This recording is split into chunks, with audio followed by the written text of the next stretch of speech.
Well, here is where we are at.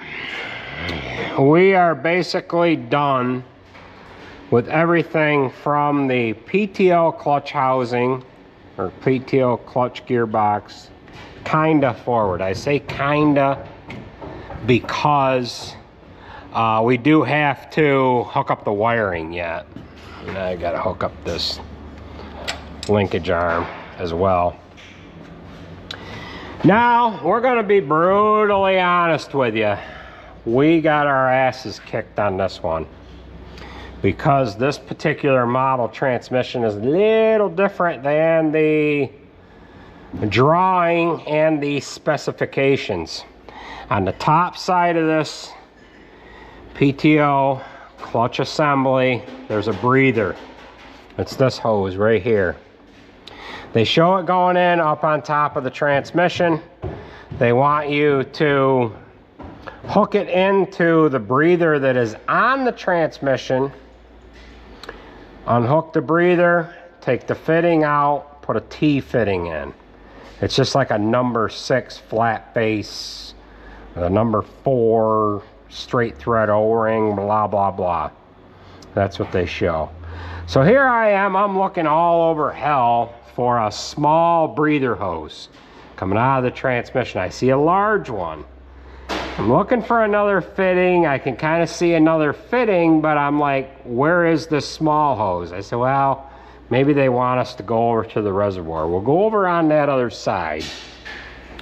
We've got the shrouds, the shrouds that are going to protect the yoke. We're going to talk about that, the drive yokes on the transmission drive end and on the clutch assembly drive end as well. We're going to talk about that here in a second.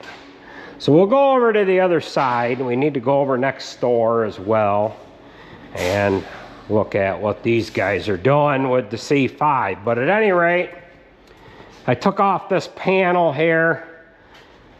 I'm looking for this breather. This tractor has the large hose breather.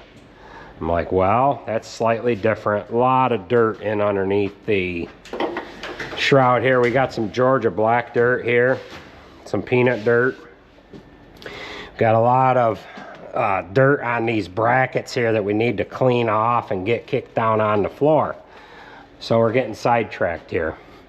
So I followed this over. I followed it this way, that way. I took the part number off of this hose here, ran that back. So I'm trying to find them. Like, all right, we're getting closer. We can figure out that we're a little different than what the drawing has. So I got on the phone with Doug over a Siding Stricker, and I said, here is what we have. Here is what I'm working with. I'm thinking maybe this hose coming off of this clutch assembly, maybe that doesn't go that way. Maybe that's going to come over this way. I pull this fitting off, and maybe we just blast back into the tank. We breathe back into the tank and then just use the larger breather that's coming out of the tank. All right, maybe that's what we do. Maybe we come over to one of these ports or something. The hose is long enough to do that. Doug got it figured out for me, and he says, here is the fitting you need. It was just a straight fitting that goes in just in front of the breather hose that comes out of the transmission. So we're breathing off the transmission, and then the transmission's getting breathed through this tank. So we got that sorted.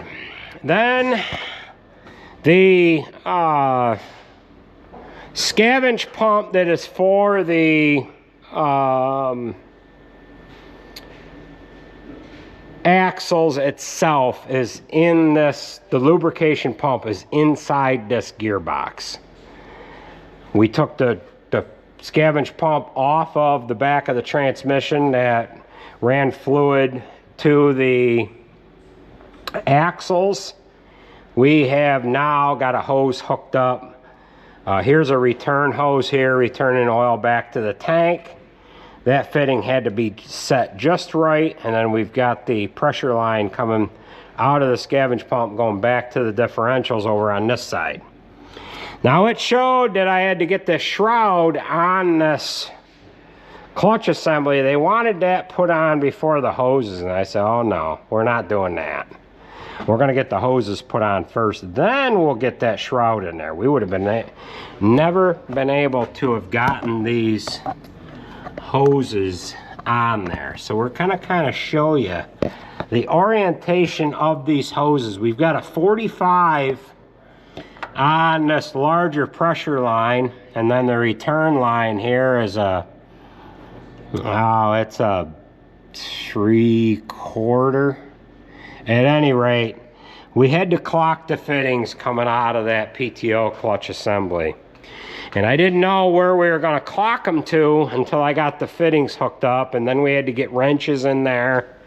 We're all like, no room at all in there to orient them in any way, shape, or form. They had the fittings put in straight so that that clutch assembly could come in through that housing without hitting. Once they're turned a little bit, they would hit the housing here on the gudgeon. So we got that sorted, and that took quite a little while.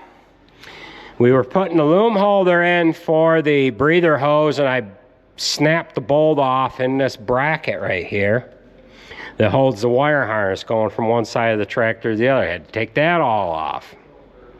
Dig that broken bolt out, cut the nut plate off, and we made a new nut plate for that M8 bolt that holds that breather hose from getting into that drive shaft there. So we've got everything set up from the clutch assembly here going forward. Now we've got to get ready to put the gearbox on there, the drop down box for the PTO. We have to take the chain box off here, move some hoses out of the way, get that set into place, clean up some of these threads, get that figured out, get the drop box for the PTO setting over into place. We're going to use the crane for that. That's setting down here right there.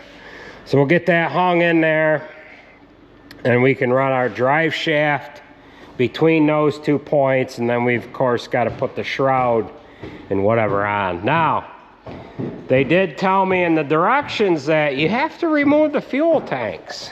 And I said, well, I don't think so, because we have had U-joints go before on the 9320 and the 9410 on this drive shaft, well, and on the intermediate shaft as well.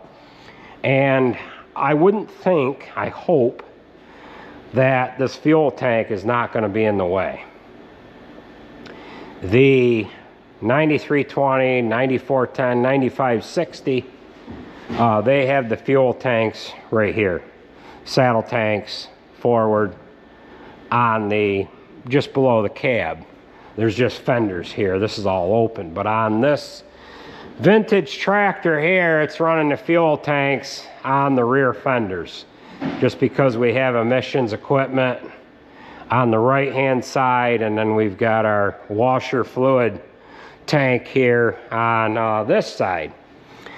So we're going to have to probably do some finagling to get these shrouds to work over the top of this shaft. But that's probably why when Deere bills this job out, it's billed out for a certain amount of hours, because they have it figured to take them tanks off. And these tanks, well, this tank is 2/3 full. So we would have had to find something somewhere to go with that fuel, but we're gonna make that work. So we're gonna come over next door here. You gonna fill them jugs up? What's he doing? Getting you another gun? Isn't, you got your gun somewhere, Jared. That gun there, you're gonna have to hold it down in the tube. This is my Raptor liner gun.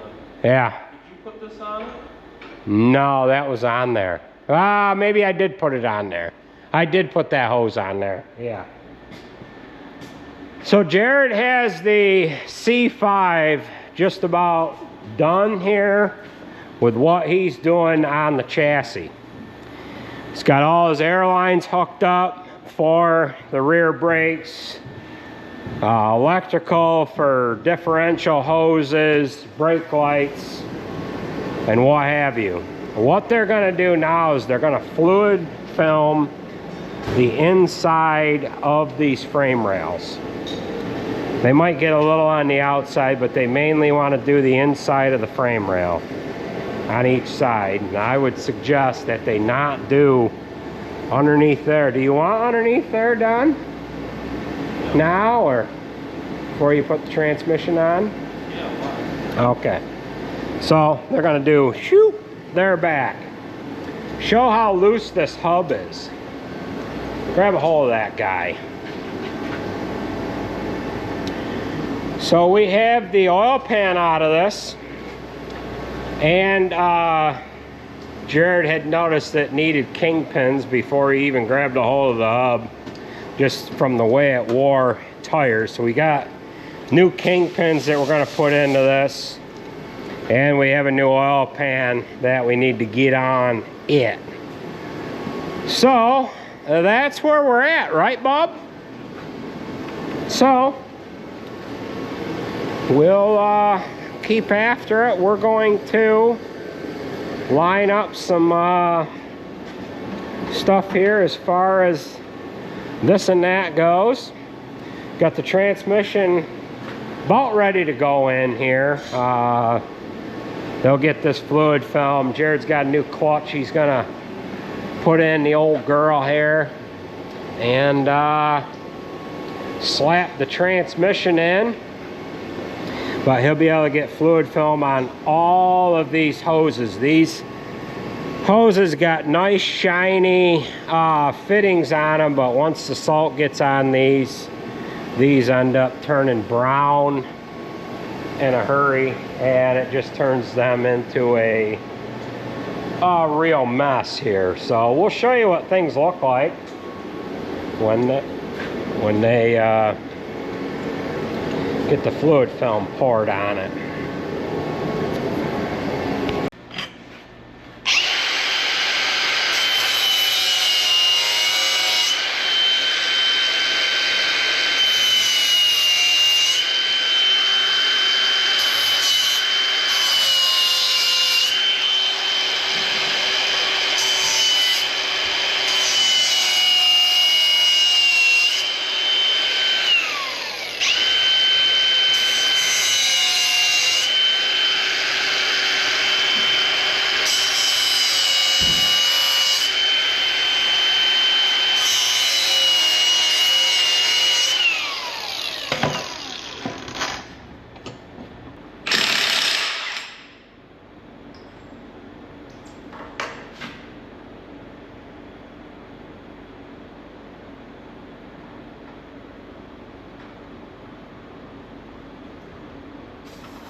Alright, so we ended up cleaning the threads out. Looks like we're going to use this hole here, that one, and that one. However, this valve stack here looks awful tight. So I unbolted the bracket that bolts to here. We're going to try to sneak this in there. If it's a little too tight, I might have to take this line off and unplug these SCVs so I don't break anything. But they have it in the drawing to pull this valve stack right off and then put it back on. But we're going to try to get that on there without doing that, because that involves unhooking the steel line. No, I guess it's fed through the bottom. So I don't want to take that off in there and have to reseal it if I don't have to. So let's get it on there.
Alright, so we have tried to put this in there with everything all hooked up on the SCVs. Didn't work. So I backed out, removed the SCV bracket, or the slow moving vehicle sign bracket. I just got this kind of hung over there. It's out of the way. I unplugged the SCVs. I've got that wire harness laid forward. Went back in one more time, and it didn't like things. Had a line here that I removed. I removed the bracket that held the implement plug. We're gonna try one more time to go in. It does show in the directions to lift the valve stack off. So outside of one more line on here and a couple of bolts, we've just about got this off, but I'll have to make a bracket to go down on that guy to pick that whole unit off all as one guy. So we're going to attempt this one more time, and if that doesn't work, we're going to have to pull that valve stack off and have to pull it off with the crane, set that down on the floor. But before we do that, we've got to set this guy down on the floor and pull that guy off. I do have a bracket here that I might remove, but I think I got to let it down on the floor because we're about an inch wide. An inch, we'd be able to gain an inch here. We might have to take them bolts out and rotate that guy a little bit, but let's go ahead and try it one more time. This guy here is going to set right here, so we're tight, but yeah.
Well, as you can see, we've got it in there. A lot more room than what I thought there was going to be. I thought this was going to be a little more vertical, but I was also afraid that we were going to have to take this valve stack off, and I just didn't really want to go and do that. So there's M20 bolts that hold that in, and they are not with the kit here. So I've got to get 3 bolts from Deere tomorrow. They're probably 6 or 8 inches long, and we're gonna have to get those sorted so that we can get that bolted in there. I've got just a piece of M20 threaded rod in there, and yeah, so we'll get after it here. We're gonna get this crane boxed up, and we might as well go on over next door here, take a peek at how these guys are making out. But it took a little bit to get that yoke, or get that drive hub off of the unit there. If I was able to have put that in and had it tipped that one way, I would not have had to have taken that bracket off the side of it. But because of how heavy it is, and if we could have had that hung like that, it would have went right in there without any problem. So let's go on over next door here and see how the fluid filming's going. Jared, he had to pull a couple manure trucks out, so they haven't got a lot done here, but they're getting it on there. Sarah got stuck in the field. Alex got stuck in the back pit, backing down in the drainer tank. I think Sarge got stuck as well. So that's what that looks like. And that is gonna do it for this segment. I want to thank everybody for watching, and we will catch you at the next one. We're gonna have to unbolt this hub, put that bolt plate back on there for that shield, get it all Loctited up, and then we'll get the SCVs all plugged in and get everything all clocked together here. So we'll join up with you guys in the next segment of this project. So thanks for watching, folks.